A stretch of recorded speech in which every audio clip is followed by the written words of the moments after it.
नमस्ते दोस्तों, भूतों की दुनिया में आपका स्वागत है। मैं कनिका और आज मैं आपके लिए लेकर आई हूँ एक ऐसी कहानी जहाँ शांत पहाड़ भी अपने गहरे राज छिपा सकते हैं और जहाँ एक बेजुबान दोस्त भी आपकी जिंदगी बचा सकता है।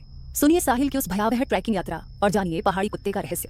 साहिल को पहाड़ों से बेहद प्यार था। शहर के शोर से दूर वह अक्सर अकेले ही किसी अनजान पहाड़ी रास्ते पर निकल पड़ता था, प्रकृति की शांति और सुंदरता को कैमरे में कैद करने के लिए। इस बार उसने हिमाचल प्रदेश की एक सुदूर घाटी चुनी थी जहाँ आबादी नाम मात्र की थी और जंगल घना था। पहला दिन तो सब ठीक रहा। साहिल ने कुछ शानदार तस्वीरें खींची और एक सुनसान कैंपसाइट पर अपना टेंट लगाया। अगली सुबह जब वह नाश्ता कर रहा था तो उसने देखा कि एक बड़ा भूरे रंग का कुत्ता उसके पास आकर बैठ गया। कुत्ता थोड़ा दुबला था लेकिन उसकी आंखें बहुत समझदार लग रही थीं। साहिल ने उसे कुछ बिस्कुट दिए और तब से वह कुत्ता उसके साथ साथ चलने लगा। कुत्ते की मौजूदगी से साहिल को थोड़ी तसल्ली हुई, लेकिन जल्द ही उसने कुत्ते के व्यवहार में कुछ अजीबोगरीब बातें नोटिस की।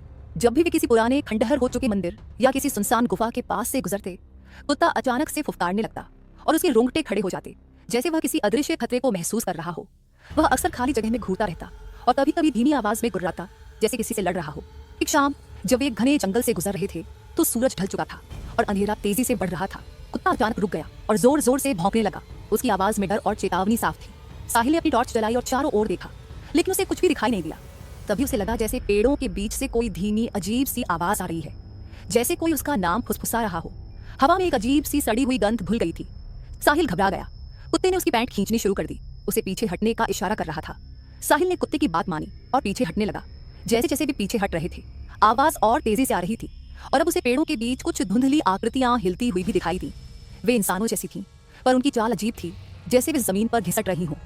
कुत्ता और जोर से भौंका और फिर अचानक साहिल के सामने कूदकर अपने दांत दिखाकर उन आकृतियों की ओर गुर्राने लगा। साहिल ने देखा कि उन आकृतियों की आंखें अंधेरे में चमक रही थीं और उनके चेहरे पर कोई भावना नहीं थी, बस एक भयानक खालीपन था।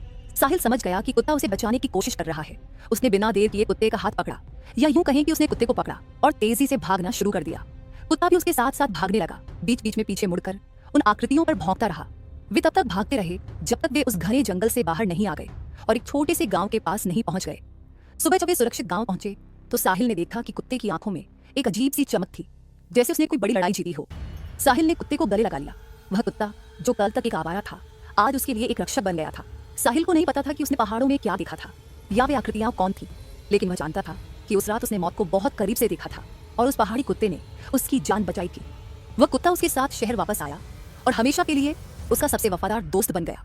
तो दोस्तों, आपको क्या लगता है, क्या साहिल ने पहाड़ों में किसी अलौकिक शक्ति का सामना किया था या ये सब उसके डर का नतीजा था? वह कुत्ता कौन था और उसने साहिल को किससे बचाया? अपने विचार नीचे कमेंट्स में जरूर बताइए। और अगर आपको यह कहानी पसंद आई तो भूतों की दुनिया को सब्सक्राइब करना न भूले, ताकि आप ऐसी और डरावनी कहानियां मिस न करें। मैं कनिका मिलूंगी अगली कहानी में।